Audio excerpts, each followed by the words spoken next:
नमस्कार, मैं हूं आपके साथ वक्ता दुबे। मुद्दा देख रहे हैं आप। चीन और ताइवान के बीच तनाव अब हद से ज्यादा बढ़ चुका है। तनातनी का ये आलम है कि शुक्रवार और शनिवार सुबह को चीन की सेना ने ताइवान की सीमा में घुसपैठ की कोशिश की। हालांकि ताइवान की सेना ने भी इसका जवाब दिया है। चीन की नौसेना के 27 युद्धक जहाज और 62 विमान ताइवान की सीमा के करीब देखे गए। चीन की मंशा साफ है, ताइवान को निकल जाना। वैसे चीन के मुरादें यहीं खत्म नहीं होती दिख रही हैं। चीन से ही निकली खबरों के मुताबिक ड्रैगन का दूरगामी इरादा जापान के द्वीपों को हड़पने का है, वियतनाम और फिलीपींस को अपना बनाने का है, भारत के अरुणाचल जैसे इलाकों पर कब्जा करना है और यहां तक रूस से भी दो दो हाथ करने का है। सवाल है कि क्या आखिर चीन ये सब कुछ करने का प्लान क्यों कर रहा है? चीन के उपनिवेशवाद का भारत की संप्रभुता पर क्या असर पड़ेगा? क्या सुपर पावर अमेरिका चीन पर लगाम लगा पाएगा? भारत चीन पर कैसे अंकुश लगा सकता है और क्या यूएन जैसे संगठन इस मामले में निष्प्रभावी क्यों हो गए हैं? इसी पर बातचीत करेंगे। खास मेहमान हमारे साथ जुड़ेंगे, लेकिन उससे पहले एक रिपोर्ट पेश है।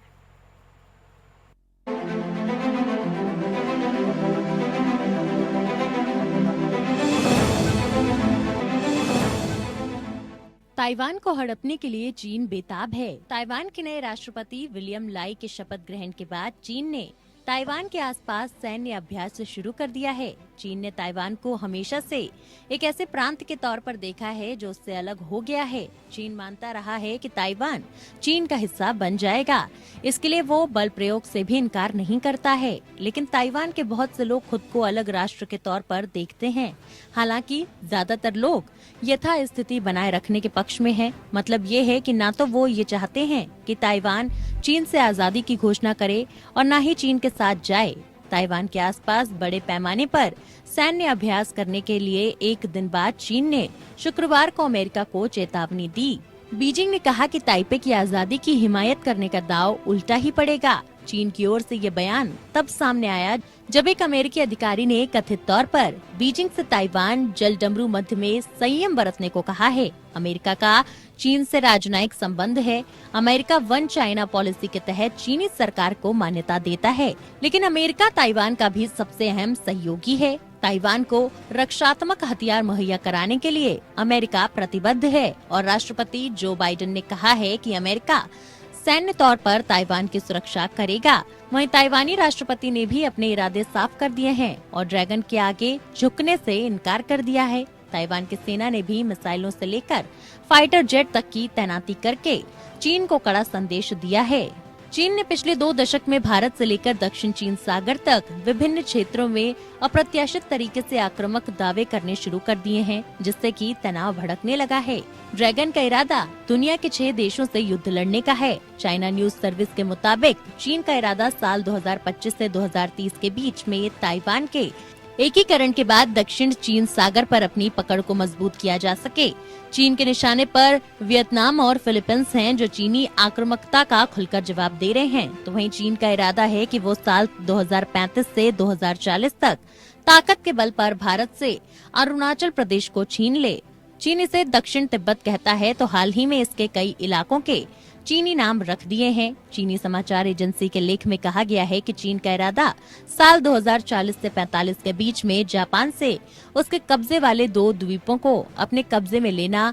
जापान के बाद चीन का इरादा मंगोलिया पर कब्जा करने का है। वहीं चीन और रूस इन दिनों यूक्रेन युद्ध के बीच जमकर एक दूसरे की मदद कर रहे हैं। चीन को उम्मीद है कि जब वह ताइवान का एकीकरण करेगा तब रूस उसे समर्थन देगा। चीन की उपनिवेशवादी नीति के कारण भारत भी संकट के साए में आ सकता है। Bureau report, APN. तो जिस तरह की हरकतें चीन की तरफ से देखी जा रही हैं, जिस तरह के उसकी इरादे हैं, जिस तरह के मंसूबे हैं, वो साफ जाहिर करते हैं कि चीन का मकसद ताइवान को निकल जाना है।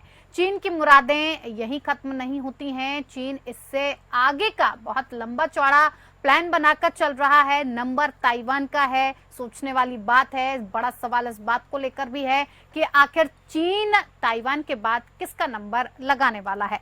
तमाम सवाल इस मुद्दे से जुड़े हुए हैं। हम जानना चाहेंगे, हमारे साथ खास मेहमान भी जुड़ गए हैं जिनसे इस पूरे मसले को बेहतर तरीके से समझने की कोशिश करेंगे। मैं आपसे परिचय करवा देती हूँ हमारे खास मेहमानों का। जे सोढ़ी जी हैं, रक्षा विशेषज्ञ के तौर पर। सोढ़ी जी, आपका बहुत बहुत स्वागत है हमारे कार्यक्रम में। संजीव श्रीवास्तव सामरिक मामलों के जानकार हैं, वो भी हमारे साथ जुड़ गए हैं। संजीव जी, आपका भी बहुत बहुत स्वागत है। शुरुआत संजीव जी मैं आप ही के साथ करूंगी। ये कोई पहला मौका नहीं है जब ताइवान पर दबाव बढ़ाने के लिए इस तरह की मिलिट्री ड्रिल्स चीन की तरफ से देखने को मिली हो, या फिर इस तरह का अभ्यास हम पहली बार देख रहे हो। लेकिन अगर ऐसा पहले भी हो चुका है तो इस बार चीन का मकसद इस तरह की ड्रिल करने का क्या है? इससे वो साफ तौर पर क्या संदेश देना चाहता है, और साथ ही साथ किन बातों का अंदाजा इस मिलिट्री ड्रिल से लगाया जा सकता है? देखिए वक्ता जी, ताइवान के जो नए राष्ट्रपति लाई हैं वो जाहिर है कि वो पदभार ग्रहण कर चुके हैं, और ऐसे में चाइना इस तरीके की ड्रिल को कंडक्ट करके वो ताइवान की जो नई सरकार है उसको भी एक चेतावनी देने की कोशिश कर रहा है कि उसकी जो मंशा ताइवान के फोर्सफुल ऑक्यूपेशन की है वो लगातार बनी हुई है, और उसको लेकर के चाइना कोई बड़ी कार्रवाई कर सकता है। इस तरीके का जो पॉस्चरिंग जिसको कि चाइना अपने ड्रिल्स के माध्यम से कर रहा है, जाहिर है कि उसका लक्ष्य ताइवान की नई सरकार को डराने का, उसे धमकाने का, उसके ऊपर दबाव बनाने का है। और चाइना के जो शासक हैं वो जाहिर है कि सुंजू की फिलॉसफी पर चलते हैं, जिसमें कि सुंजू ने अपनी बुक आर्ट ऑफ वॉर में बहुत पहले ये कहा था कि किसी भी युद्ध का सबसे अच्छा आउटकम ये हो सकता है कि युद्ध बिना लड़े हुए जीत लिया जाए। और चाइना की ये जो प्रवृत्तियां हैं वो समय समय पर दिखती हैं। चाइना के शासक जो कम्युनिस्ट शासक हैं वो सुंजू को फॉलो करते हैं, और वो एडवर्सरी को डराने धमकाने की, उसे अंदर से कमजोर खोखला करने की कोशिश करते हैं। और ताइवान के संदर्भ में भी या अन्य जो चाइना के एडवर्सरीज हैं उनके संदर्भ में भी चाइना इसी तरीके की हरकतें करता है। और वर्तमान में ये जो ड्रिल चल रही है उसका मैसेज नई सरकार को, ताइवान की नई सरकार को चेतावनी देने का है। उसी तरीके से अभी आप देखिए तो चाइना की जो मंशा है ये हो सकती है कि जिस तरीके से रशिया ने यूक्रेन में जो एक so called special military operation launch किया, उसी तरीके की कुछ मंशा चाइना के भी हो सकती है। लेकिन चाइना को स्पष्ट रूप से पता है कि रशिया को उसके मंसूबों में सफलता नहीं मिली है। उसका जो स्पेशल मिलिट्री ऑपरेशन है वो कामयाब नहीं हुआ है। 2 वर्षों से भी ज्यादा लंबे समय तक का ये युद्ध चला है, और उसका सबसे बड़ा कारण ये है कि यूक्रेन की तरफ से यूनाइटेड स्टेट्स ऑफ अमेरिका और यूरोपीय जो राष्ट्र है, नाटो के राष्ट्र हैं, पूरी तरह से खड़े हैं। उसी तरीके से यदि चाइना ने ताइवान के संदर्भ में किसी भी तरीके की कोई हिमाकत की, कोई so called military operation launch किया, तो यूनाइटेड स्टेट्स ऑफ अमेरिका और अन्य लोकतांत्रिक राष्ट्रों की जो ताकत है वो ताइवान के साथ खड़ी है, और उसके साथ उसे पूरा सहयोग मिलेगा, और चाइना अपने मंसूबों में कामयाब नहीं हो सकेगा। एक बात मैं और भी कहना चाहता हूँ वक्ता जी कि यदि चाइना ने ताइवान के ऊपर कोई so called special military operation launch किया, तो अंतर्राष्ट्रीय समुदाय का जो रिस्पांस है चाइना के प्रति वो रशिया के तरफ रिस्पांस किया गया था उससे भिन्न हो सकता है। अंतर्राष्ट्रीय समुदाय, यूनाइटेड स्टेट्स ऑफ अमेरिका, अन्य लोकतांत्रिक राष्ट्र कहीं ज्यादा सीधी और डायरेक्ट जो है कार्रवाई चाइना के विरुद्ध कर सकते हैं। इकोनॉमिक सैंक्शंस तो लगेंगे ही लगेंगे, और चाइना की इकोनॉमी जिस तरीके से वह विश्व के ऊपर आश्रित है और पहले से ही वो कमजोर स्थिति में दिखाई दे रही है, ऐसे में चाइना की इकोनॉमी कोलैप्स करने की दिशा में उसके ऊपर बहुत बड़ा वॉर बड़े सैंक्शंस के माध्यम से किया जाएगा, ये तो निश्चित है। लेकिन उसके साथ साथ जो मिलिट्री एक्शन है वो भी हो सकता है, और ताइवान को डिफेंड करने के लिए अमेरिका और अन्य लोकतांत्रिक राष्ट्र अपनी पूरी ताकत लगाएंगे, क्योंकि इसके पीछे जो स्ट्रेटेजिक लॉजिक ये है कि यदि चाइना ताइवान के ऊपर अपने ऑक्यूपेशन को, फोर्सफुल ऑक्यूपेशन को करने में सफल हो गया तो फिर वो साउथ चाइना की तरफ बढ़ेगा, जैसा कि आपने अपनी रिपोर्ट में दिखाया। बिल्कुल, यानी कि साफ शब्दों में अगर समझा जाए संजीव जी, तो ये जो मिलिट्री ड्रिल्स हो रही हैं इसका असल मुद्दा सिर्फ यही है कि चीन ताइवान पर अपना पूरी तरह से दावा करना चाहता है, और यही संदेश उसने नए राष्ट्रपति को देने की कोशिश की है। जी, दावा तो वो पहले से करता है, लेकिन इसका जो लक्ष्य है नए राष्ट्रपति को के ऊपर दबाव बनाने का, उन्हें एक चेतावनी देने का, उन्हें डराने धमकाने का, और यही कार्य पहले की सरकार के साथ भी चाइना लगातार करता रहा है। और चाइना के जो फाइटर जेट्स हैं वो ताइवान के जो एयर डिफेंस आइडेंटिफिकेशन जोन का लगातार इंकर्जन करते रहे। और नैन्सी पेलोसी की यात्रा के बाद जिस तरीके की ड्रिल चाइना ने कंडक्ट की थी, वो भी अपने आप में एक उदाहरण है कि किस तरीके से चाइना ताइवान को भयाक्रांत करने की कोशिश करता है। लेकिन ताइवान डरने वाला नहीं है। ताइवान आत्मरक्षा के लिए सशक्त है, मजबूत है और अंतर्राष्ट्रीय समुदाय उसके साथ पूरी तरह से खड़ा है। जी सर। जय सोडी जी, देखिए जिस तरह से ताइवान ने अपने मजबूती को साफ कर दिया है, लेकिन चीन भी पूरी तरह से दिखा रहा है कि ताइवान उसका है। ऐसे में क्या लगता है कि धीरे धीरे जिस तरह से चीन की जो ये विस्तारवाद नीति है वो भारत पर किस तरह से असर डाल सकती है, या फिर जिस तरह से चीन इस बात को खुलकर कह रहा है कि वो 6 देशों के साथ युद्ध करने के लिए तैयार है और वो युद्ध करेगा, ऐसे में रक्षा के क्षेत्र में अगर देखा जाए किस तरह की मजबूती होनी चाहिए, किस तरह से सभी देशों को एकजुट होकर चीन को रोकने के लिए किस तरह से लगाम कसी जा सकती है सर? जय हिंद बक्ता जी। जी सर। ये मेरा सौभाग्य कि मैं आपके न्यूज चैनल और विख्यात को पैनलिस्ट के साथ हूँ। 8 जुलाई 2013 को विन वीपू, जो कि चीनी सरकार का अखबार और हांगकांग से प्रकाशित होता है, उसमें एक लेख छपा था जिसका शीर्षक था 6 जंग जो चीन लड़ेगा अगले 50 साल में। इसमें पहले जंग का जिक्र है कि चीन और अमेरिका लड़ेंगे ताइवान के लिए। और मैं 3 बयान देना चाहूंगा जो इस 2027 के चीन पे युद्ध की पुष्टि करता है। पहला बयान 3 फरवरी 2023 को अमेरिका की खुफिया एजेंसी CIA के डायरेक्टर विलियम बर्न्स ने कहा कि 2027 में अमेरिका और चीन का युद्ध होगा ताइवान के ऊपर। दूसरा बयान 21 अप्रैल 2023 को जोसेफ वू, जो कि ताइवान के विदेश मंत्री हैं, उन्होंने बयान दिया कि 2027 में चीन ताइवान पे आक्रमण करेगा। इसी साल 21 मार्च 2024 को एडमिरल जॉन एक्विलिनो, जो कि कमांडर है अमेरिका के इंडो पैसिफिक कमांड के, उन्होंने US हाउस कमेटी को टेस्टिफाई किया और कहा 2027 में चीन ताइवान पे हमला करेगा। अब ये सारे 3 बयान जो 3 बड़े लोगों से आए हैं, इस बात की पुष्टि करते हैं कि जो लेख 2013 में लिखा था वो सही है, सटीक है। हम सारे जानते हैं कि चीन में कोई भी आदमी या औरत कोई भी लेख या कुछ भी बातचीत नहीं कर सकते चीनी सरकार के बगैर। तो ये भी जो लेख छपा ये चीनी सरकार के अप्रूवल से था। अब जहां तक और इसी श्रृंखला में तीसरा जंग है कि 2035 में एक 2 फ्रंट वॉर होगी जिसमें पाकिस्तान हमला करेगा भारत पे जम्मू कश्मीर के लिए, उसी वक्त चीन हमला करेगा भारत पे अरुणाचल प्रदेश के लिए।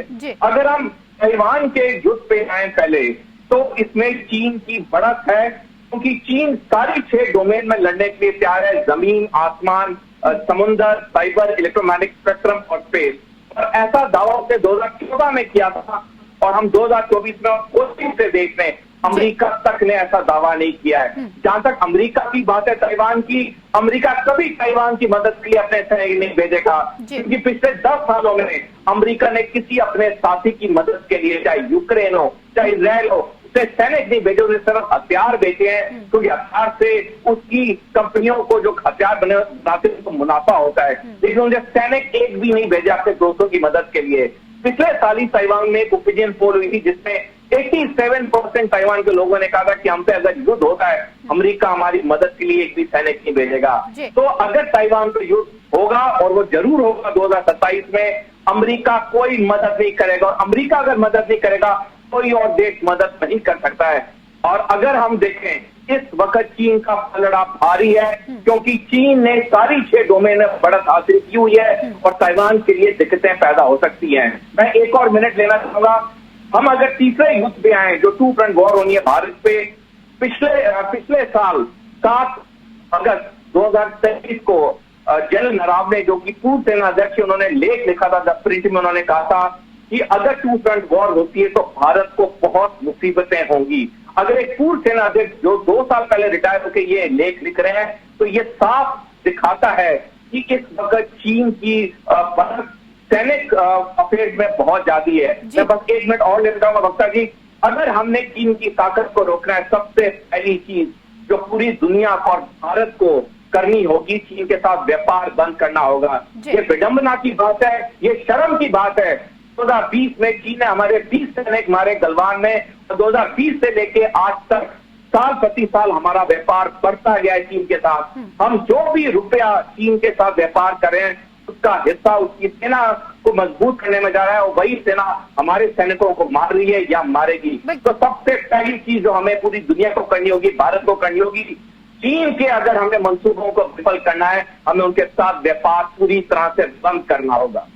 बिल्कुल। क्या लगता है संजीव जी, आप इस बात से सहमत हैं कि जिस तरह से लगातार चीन को अगर रोकना है तो बात अमेरिका की हो, भारत की हो, किस तरह से उस पर लगाम लगाई जा सकती है? और एक तरह से ये भी देखा जाए कि अमेरिका एक सुपर पावर है, ऐसे में क्या वो लगाम लगा सकता है? भारत की बात की जाए तो कैसे वो इस पर लगाम लगा सकता है? क्या ऐसे बंदोबस्त करने होंगे, क्या ऐसी व्यवस्था करनी होगी जिससे चीन को एक करारा जवाब मिले? देखिए वक्ता जी, सबसे पहले तो ये है कि चाइना एक ऐसा राष्ट्र है कि जो कि शक्ति के सामने वो सिर झुकाता है, लेकिन वो कमजोरियों को एक्सप्लॉइट करने से नहीं चूकता। उसकी जो रणनीतिक थिंकिंग है उसमें डिसेप्शन यानी धोखा देना उसका इंटीग्रल पार्ट है, जैसा मैं सुंजू की चर्चा कर रहा था। और उसकी जो नीति में विस्तारवाद, उपनिवेशवाद, अवसरवाद, आधिपत्यवाद सारा कुछ दिखाई देता है। और एक ऐसा चाइना जिसके के ऊपर भरोसा नहीं किया जा सकता और जो कि ताकत की भाषा ही समझता है, तो उसके लिए तो ताकत पैदा करनी पड़ेगी। और ये जो पोजीशन ऑफ स्ट्रेंथ को पैदा करना, डिफेंस पॉस्चर को पैदा करना अनिवार्य है। भारत के लिए भी एक सामरिक और अनिवार्य रणनीति की आवश्यकता है, और ये ताइवान के लिए भी, अमेरिका के लिए भी, अन्य लोकतांत्रिक राष्ट्रों के लिए भी ये एक अनिवार्य रणनीति की आवश्यकता है कि हम चाइना के विरुद्ध एक रोबस्ट पोजीशन ऑफ स्ट्रेंथ को पैदा करें। और जिसको करने की प्रक्रिया में भारत भी, अभी आप देखें तो मैं जब पोजीशन ऑफ स्ट्रेंथ की बात करता हूं तो उसमें तीन चीजें आती हैं।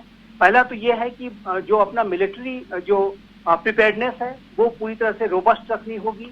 चाइना की साजिशों को ध्यान में रखते हुए हमारे अपने मिलिट्री के जो डिप्लॉयमेंट्स हैं, जो मिलिट्री की जो तैयारियां हैं, वो हमेशा तैयार रखना होगा ताकि किसी भी कंटिजेंसी या किसी भी युद्ध की स्थिति में उसको रिस्पॉन्ड किया जा सके, उसके ऊपर विजय हासिल की जा सके। दूसरा, जो इंफ्रास्ट्रक्चर डेवलपमेंट है, जो बॉर्डर एरियाज का इंफ्रास्ट्रक्चर डेवलपमेंट प्रोग्राम है, उसको भी टाइम बाउंड मैनर में बढ़ाना होगा। तीसरा, इंटरनेशनल कोलैबोरेशन भी गहरा करना होगा। क्वाड का इनिशिएटिव आगे बढ़ रहा है और उसी तरह यही जो पोजीशन ऑफ स्ट्रेंथ को पैदा करने का जो कार्य है अमेरिका भी कर रहा है, ताइवान भी कर रहा है। वो अपने मिलिट्री को मॉडर्नाइज कर रहा है, अमेरिका उसे मदद कर रहा है। और साउथ चाइना सी में और अन्य जगहों पर freedom of navigation, freedom of over flight की जो एक्सरसाइजेस हैं वो लगातार कंडक्ट की जा रही हैं। और अमेरिका ने अपने बड़े एयरक्राफ्ट कैरियर्स वहां पे तैनात कर रखे हैं जो किसी भी स्थिति को रिस्पॉन्ड कर सकते हैं।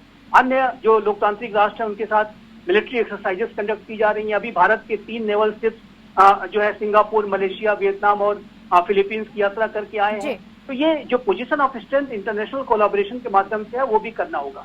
लेकिन जो सबसे बड़ी बात भारत को और अन्य जो राष्ट्रों को करनी होगी वो ये भी है कि भारत और अन्य राष्ट्र अपने कम्प्रिहेंसिव नेशनल पावर को लगातार विकसित करें। जहां तक चाइना की बात है तो देखिए, चाइना की जो इकोनॉमी है वो अंतर्राष्ट्रीय सहयोग से ही इतनी बड़ी इकोनॉमी बन रही है। चाइना एक जो मैन्युफैक्चरिंग हब है वो अंतर्राष्ट्रीय समुदाय के सहयोग से ही बना।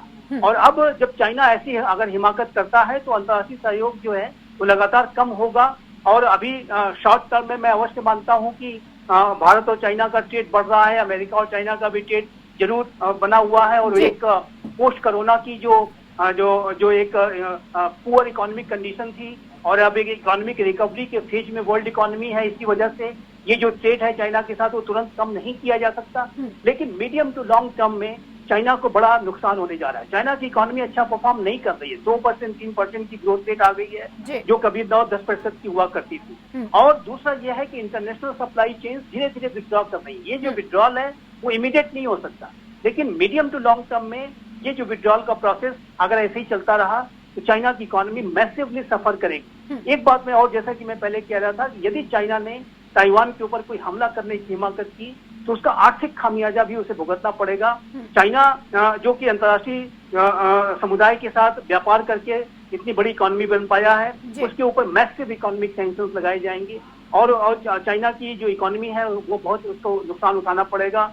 सारे व्यापार वगैरह जो उसको नई जो टेक्नोलॉजीज मिलती हैं, जो अन्य तरीके की जो सपोर्ट बेस जो मिलता है वो भी बंद होगा।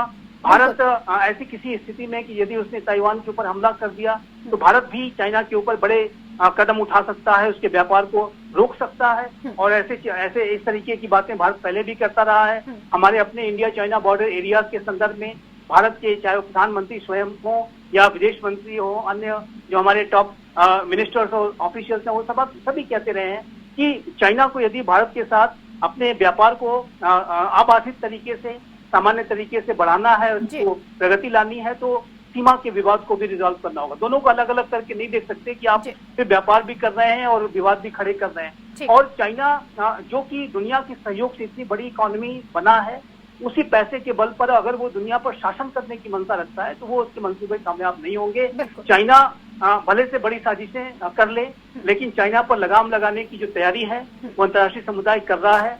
मेरा मानना है कि चाइना विश्व के रूल्स बेस्ड ऑर्डर को बिगाड़ नहीं सकता, चाइना राष्ट्रों के टेरिटरीज पर कब्जा नहीं कर सकता। और अंतिम बात मैं कहूंगा, चाइना को ये नहीं भूलना चाहिए कि आज महाशक्तियों के पास एटॉमिक वेपन्स हैं। भारत के साथ अगर वो युद्ध करने का दुस्साहस अगर करेगा तो जाहिर है कि वो सर्वनाश को बुलावा देगा। उसी तरीके से यदि उसने किसी तरीके का युद्ध अमेरिका के साथ, अन्य राष्ट्रों के साथ जिनके पास महाविनाश के हथियार हैं, न्यूक्लियर वेपन्स ने विश्व में युद्धों की जो स्थिति को बदल करके रख दिया है। तीसरा विश्व युद्ध यदि अब तक नहीं हो पाया है तो उसके पीछे सबसे बड़ा कारण ये है कि अल्टीमेट वेपन्स मौजूद हैं, न्यूक्लियर वेपन्स मौजूद हैं। और जाहिर है कि भारत के साथ अगर कभी भी चाइना ऐसी कोई हिमाकत करता है, जैसे कि उसके प्लान वगैरह जो वो बनाता है, मंसूबे पालता है, तो सफल नहीं होंगे। भारत 1962 का भारत नहीं है, ये 2024 का भारत है। बिल्कुल। जय सोढी जी, देखिए यूएन जैसे जो संगठन है वो इसलिए बनाए गए हैं कि अंतर्राष्ट्रीय तौर पर या फिर जिस तरह की नीतियां होती हैं, हर देश को वो अपनी सुरक्षा दे सके। एक विशेषाधिकार होता है, कहीं भी किसी देश को अगर किसी चीज में दिक्कत परेशानी आ रही है तो आप यूएन के पास जाएं, अंतर्राष्ट्रीय अपना मुद्दा उठाकर वहां पर रखें। एक पटल तैयार किया गया है यूएन जैसे संगठन होने के बाद भी। लेकिन जब इस तरह की हरकतें सामने आती हैं, अरुणाचल प्रदेश में चीन नाम बदल देता है, अपने नक्शे में कुछ और दिखाता है। अभी जापान फिलीपींस की बात की जाए तो वो वहां पर कब्जा करना चाहता है, ताइवान को अपने कब्जे में करना चाहता है। इस विस्तारवाद नीति के सामने आने के बाद भी यूएन जैसे जो संगठन है वो अब निष्क्रिय क्यों नजर आ रहे हैं? क्यों किसी तरह का कोई फैसला यूएन की तरफ से, कोई कठोर कार्रवाई यूएन की तरफ से नहीं आती है, जबकि कई देश इस बात को लेकर आपत्ति जता चुके हैं, इस मुद्दे को उठा चुके हैं, शिकायत कर चुके हैं? वक्ता जी, ये कड़वा सच है, लेकिन ये हकीकत है कि दुनिया में पैसे का बोलबाला है और चीन के पास बेशुमार पैसा है। संयुक्त राष्ट्र में 17 काउंसिल या एजेंसीज हैं और इन 17 को चीन बेशुमार पैसा देता है, बेशुमार फंडिंग करता है। इसलिए संयुक्त राष्ट्र में चाहे सिक्योरिटी काउंसिल में, चाहे उनकी 17 एजेंसियों में चीन के खिलाफ कोई कुछ नहीं बोल सकता। हमने देखा कोविड जब चीन से शुरू हुआ, 1.5 महीने तक वर्ल्ड हेल्थ ऑर्गेनाइजेशन ने चीन के खिलाफ एक बयान नहीं दिया। दूसरी बात, मैं ये एक बात स्पष्ट करना चाहूंगा, चीन की आर्थिक हालत कमजोर नहीं हो रही है, चीन की आर्थिक हालत बढ़ रही है। चीन ने 3 ट्रिलियन अमेरिकी डॉलर अपने बही खाते में नहीं दिखाए, उनके पास 3 ट्रिलियन अमेरिकी डॉलर छुपे हुए हैं। दूसरी चीज, चीन आज दुनिया को इनडायरेक्टली सप्लाई कर रहा है। जैसे अमेरिका ने अधिकतर सामान पिछले साल मेक्सिको और ताइवान से खरीदा, लेकिन मेक्सिको और ताइवान में जिन कंपनियों से खरीदा वो चीन की कंपनियां हैं, क्योंकि चीन ने मेक्सिको और वियतनाम में बेशुमार इन्वेस्टमेंट की। दूसरी बात, चीन का जो ग्रोथ रेट कम है वो, लेकिन तभी वो अमेरिका से 3 गुना ज्यादा ग्रोथ रेट है। इस वक्त चीन अपनी डोमेस्टिक कंजम्पशन को बढ़ा रहा है। जो ये मीडिया में खबरें आती हैं कि चीन का रियल एस्टेट डूब गया, मैं आपको एक चौंकाने वाला फैक्ट बताऊंगा कि चीन में जो भी पैसा रियल एस्टेट में लगा, 99% पैसा अमेरिकियों का था। तो आज चीन की अगर रियल एस्टेट कंपनियां डूब चुकी हैं, पैसा अमेरिका का बर्बाद हुआ, सारे जितने घर हैं वो सारे चीन को मिल गए। तो अंत में अगर कोई देश बैंक जा रहा है हंसते हंसते, वो चीन है। चीन की जो आर्थिक ताकत बढ़ती जा रही है, ये एक गलत फहमी है कि चीन आर्थिक तरह से कमजोर हो रहा है।